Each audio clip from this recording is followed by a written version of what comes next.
अस्सलाम वालेकुम रहमतुल्लाहि व बरकातुहू।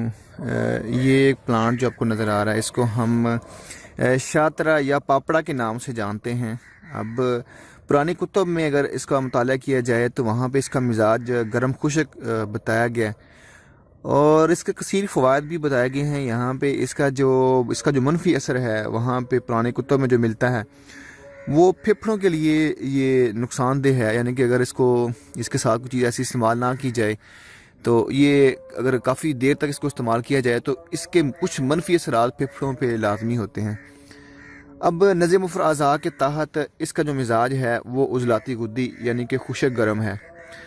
अब अगर इसके फ़वाद की बात की जाए, चूँकि इसका जो जायका जो है ना, ये आप देख सकते हैं यहाँ पे। पहले मैं आपको बता दूँ, ये इस तरह का ये पौधा होता है और ये ज़मीन पे जो है एक इस तरह से नीचे यानी कि ज़मीन में फैल जाता है, ये नीचे ही।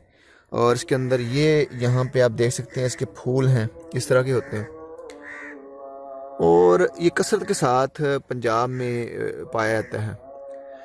अब इसका जो अफ़ालो ख़ास हैं, चूँकि इसका जायका आप अगर इसको चखेंगे, अगर इसको तोड़ के, इंतहाई कड़वा है, जिसको पुरानी कुतुब में इसके जितने भी जो मसफ़ी खून अद्वियात हैं वहाँ पे इसका इस्तेमाल करवाया जाता है।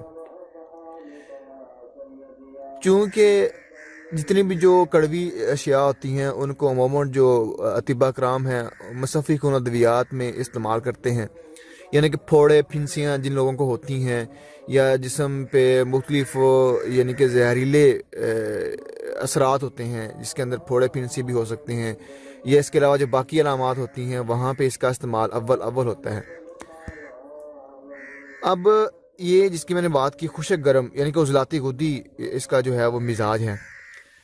जिन लोगों को असाबी तहरीक की वजह से यानी कि फोड़े फिंसियों के मसाइल हों या फिर आतशक के मसाइल हैं तो वहाँ पे इसका इस्तेमाल एक कानून के तहत बहुत ही फ़ायदेमंद साबित होता है।